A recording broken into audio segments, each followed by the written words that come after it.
On va appeler donc Jean-Pierre, le président de l'ARSEC, Gilbert Blaise, si tu veux bien venir sur scène. Et je vais vous demander de l'applaudir parce que Gilbert est vraiment formidable. Et on est très heureux, vraiment, vraiment très heureux. J'insiste que c'est important. Très heureux d'avoir Gilbert Blaise, président de l'ARSEC, sur scène, qui soit présent et qui monte cette dynamique avec l'Agora des directeurs services généraux. Je veux dire qu'avec Gilbert, j'ai découvert un grand manager dans nos métiers, dans l'engagement qu'il a sur l'ARSEG. Et plus qu'un grand manager, j'ai aussi découvert un grand homme. Et ça, c'est quelque chose que j'apprécie, puis qui parle à mes valeurs et puis aux valeurs de l'Agora. Gilbert, je pense qu'il n'en parlera pas, je vais juste faire un petit aparté. Il a une petite association qui s'appelle GHW. Je dis petite parce que je n'ai pas les chiffres en tête, mais je pense qu'ils sont énormes, qui est une association qui intervient dans la lutte contre les arrêts cardiaques. Je ne me rappelle plus comment ça s'appelle. La mort subite des Contre la mort subite, voilà, c'est ça. Et en tant qu'humaniste, je travaille dans la protection sociale, on est partenaire de GHW. Et la cause que porte Gilbert, elle est assez phénoménale. Donc, grand manager, grand homme, c'est pour ça que c'est encore plus un plaisir de t'avoir avec nous. Ça va pas être facile, hein.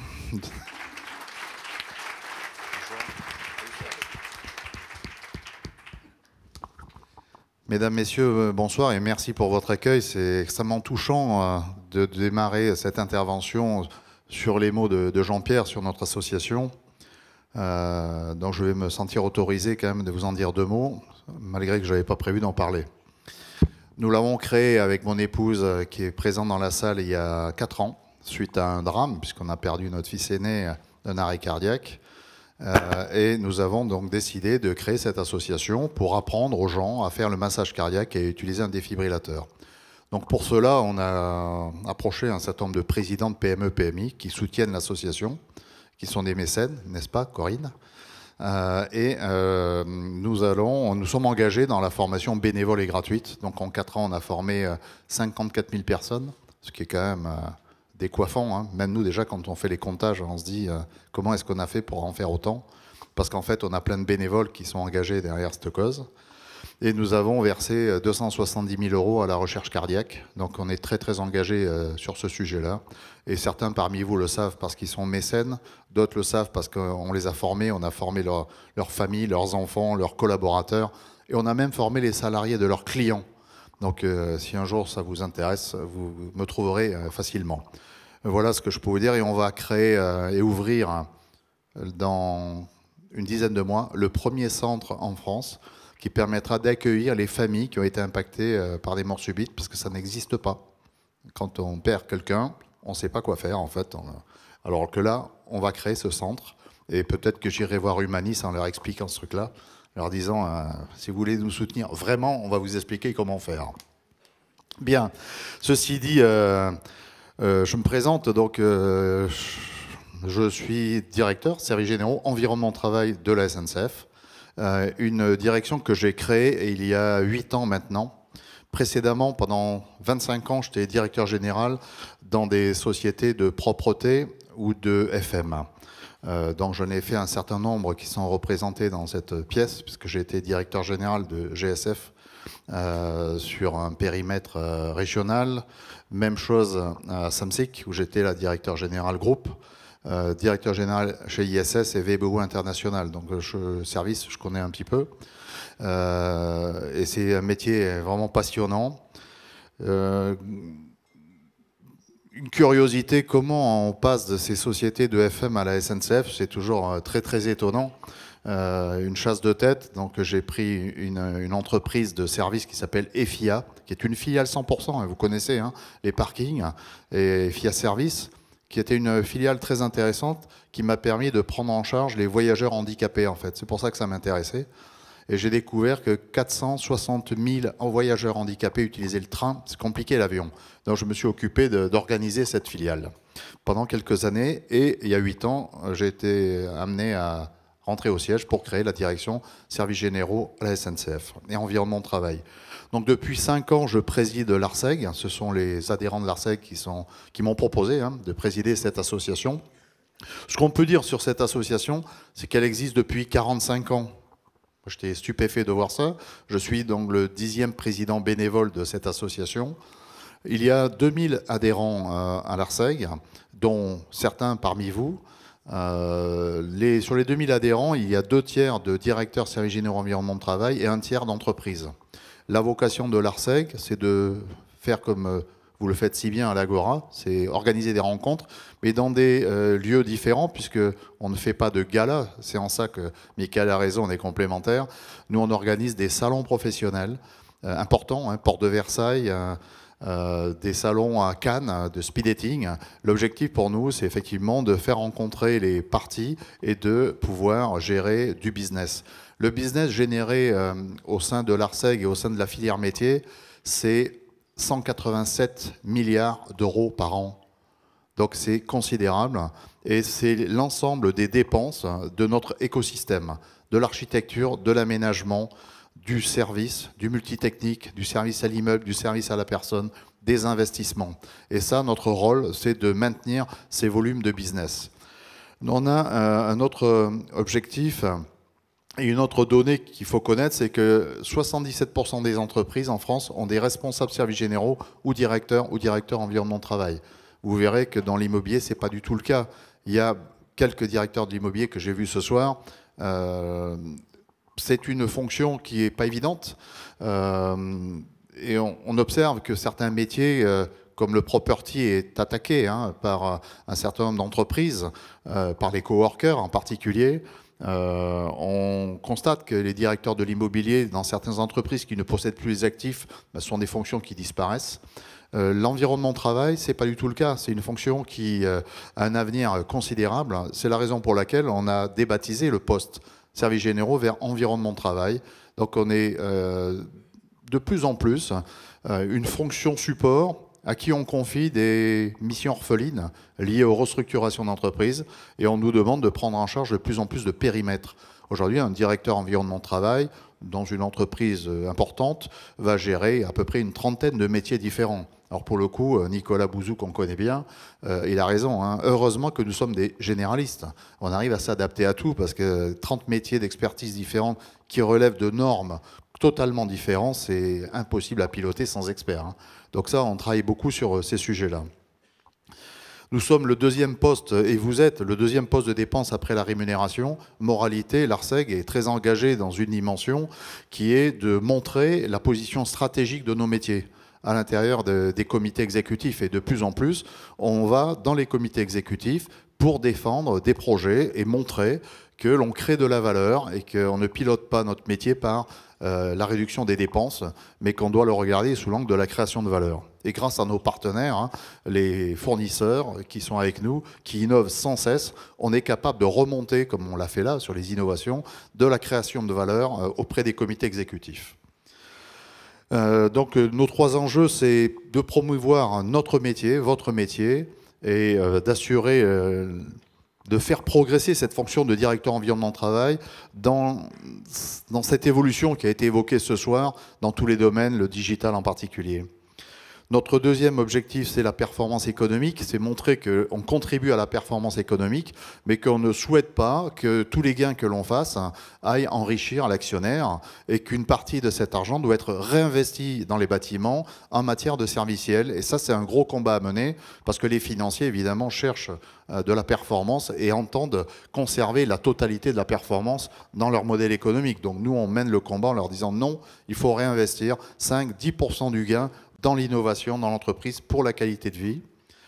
On a un rôle direct sur un sujet qui est la santé et le bien-être. Depuis plusieurs années, on nous demande dans les entreprises d'organiser des forums prévention santé, de plus en plus. Donc on le fait dans nos entreprises et toutes les décisions que l'on prend en termes d'aménagement, d'ailleurs l'exemple de l'immeuble qui a été mené, a été guidé aussi par la qualité de vie et l'environnement au travail et le bien-être des salariés. Et vous avez bien le retour et vous contribuez bien à la promesse employeur quand vous faites ça.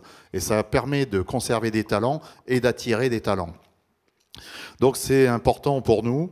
Dans le réseau ARSEG, depuis que je le préside, évidemment, comme je suis un ancien dirigeant de grosse boîte, je le préside comme une entreprise, même si c'est une association, loi 1901. Donc j'ai mis en place des partenariats, et c'est pour ça qu'on est là aussi ce soir, voir comment on peut construire des partenariats dans le futur. Donc j'ai mis en place des partenariats avec des associations périphériques. C'est important pour nos partenaires et fournisseurs de savoir qu'à l'ARSEG, au-delà des 2000 adhérents, il y a un réseau d'influence que j'ai constitué qui représente 17 000 acheteurs. 17 000 acheteurs en 5 ans. Alors qui sont ces gens ? Vous retrouvez dedans donc les personnes, ce sont des attachés territoriaux, qui sont des techniciens des collectivités locales qui dépensent et qui gèrent des services généraux à l'échelle du territoire. Vous y trouvez l'AJI. L'AJI, c'est l'Association nationale des directeurs et des économes des lycées et des collèges. C'est considérable, c'est 4000 personnes, c'est 7 milliards d'euros de dépenses. Il y a l'ACA, c'est l'Association des acheteurs Master HEC, à peu près 300 personnes qui sont dans le réseau d'influence de l'ARSEG. C'est l'ADF, l'Association des départements de France, que j'ai fait rentrer dans le réseau ARSEG. Il y a le syndicat national des DGS de France, des directeurs généraux des services, qu'on retrouve dans toutes les structures, qui vont signer une convention de partenariat avec nous prochainement, et une deuxième structure d'achat qui s'appelle l'ADRA, qui a à peu près 400 ou 500 acheteurs, qui vont entrer dans notre réseau d'influence. L'ARSEG, c'est 7 régions aujourd'hui, nous allons passer à 13.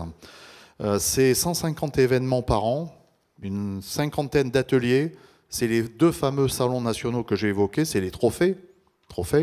Aujourd'hui, on va changer de modèle parce qu'on ne peut pas rester toujours sur les mêmes modèles. Donc, on va créer les trophées en 2018 et les faire et les produire à Cannes, au Palais des Festivals. Donc, on considère que notre métier il est aussi noble que les autres. Et je ne vois pas pourquoi on ne se paierait pas le Palais des Festivals. C'est comme ça. Bon. On s'est démerdé, on a trouvé la solution. Et on ira faire ça de temps à autre à Cannes. On a fait mettre un grand tapis rouge par Target. Elle est où hein, tu es là? Voilà. Une entreprise qui fait des moquettes magnifiques. Et on peut marcher dessus sans problème. Donc on va mettre des moquettes rouges, on va faire tout ce qui va bien. On a créé à l'ARSEG des tas de clubs dans lesquels vous pouvez venir. Le club de l'immobilier, le club du développement durable, le club digital, le club bien-être, le club des grandes entreprises et le club de la sécurité. Nous faisons aussi des études telles que les budgets ratios. Les budgets ratios, c'est ce qui nous permet de savoir quel est le coût au poste de travail, en fait, entre le loyer et tous les frais liés. Et régulièrement, on travaille avec une partie des filières métiers, des 30, pour signer des chartes de bonnes pratiques en matière d'achat. Donc ça, c'est notre rôle. C'est ça le rôle de l'ARSEG. C'est de promouvoir la filière métier et de s'assurer que notre métier a de l'avenir. Et on est là pour ça. Moi, je remercie Mickaël de m'avoir invité à cette soirée, et Jean-Pierre aussi, bien évidemment, et ainsi que Corinne Grapton. On allait en parler tout à l'heure. Je ne pouvais pas t'oublier parce que tu es la présidente de la solution LED, tu nous éclaires, hein, sans nous faire mal aux yeux. Et c'est grâce à toi que j'ai rencontré Mickaël, même si on se connaissait de nom. On n'avait jamais eu l'occasion de se rencontrer, tellement on est pris les uns et les autres. Pour les quelques années qui viennent, j'ai mis en place un plan qui s'appelle CAP 2023. CAP 2023, l'ARSEG va créer un label professionnel pour vous, pour valoriser votre savoir-faire, vos compétences et créer de la valeur dans la mobilité et la recherche d'emploi. Nous, on gère aujourd'hui des mobilités. On a à peu près une dizaine de directrices et directeurs des services généraux environnement de travail qui cherchent du boulot tous les ans, qui changent d'entreprise.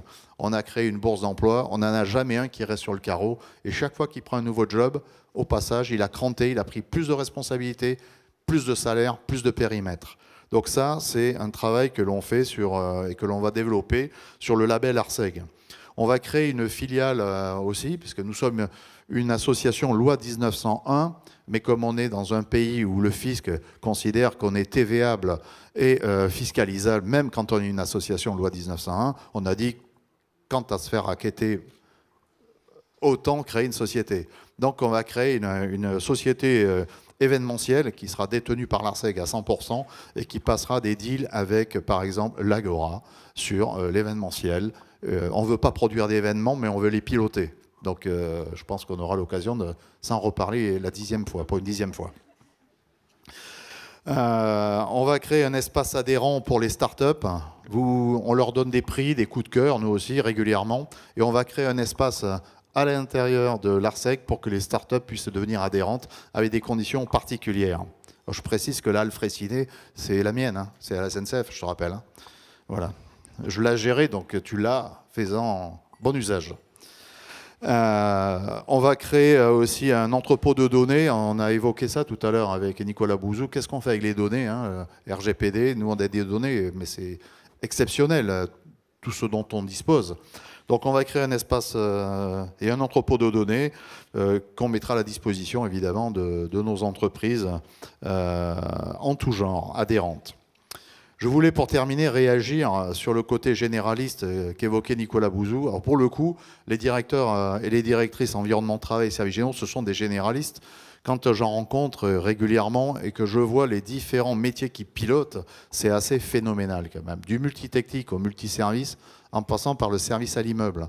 Donc on traite de tout, du travel manager, on gère des flottes de véhicules, on s'occupe de chauffage, de climatisation, on s'occupe d'hôtesse d'accueil, de propreté, de sécurité, de restauration. Je pense que quand même il y a très peu de cadres dans l'entreprise capables de faire tout ce qu'on fait, parce qu'on est généraliste et on peut rentrer à peu près dans tous les process. Voilà, je voulais quand même dire ça, et je vous assure que ce n'est pas les robots qui vont détruire notre métier, pour conclure, parce qu'on sera là pour leur botter le cul, s'ils devaient, avec leur intelligence artificielle, venir nous taquiner. Donc là-dessus, vous pouvez compter sur moi. Et je vous remercie et je vous salue. Gilbert, tu restes avec nous. Merci. Gilbert, tu restes avec nous.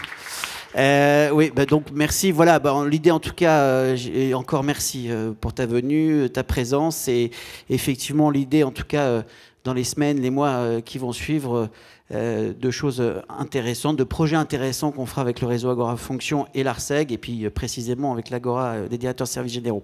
Alors mesdames et messieurs, avant de passer à la troisième partie, avec le comité d'organisation, nous souhaitons remercier le guide Facilities, dont Serge Marie, qui est le directeur de la publication, qui est là, nous a beaucoup aidé pour communiquer.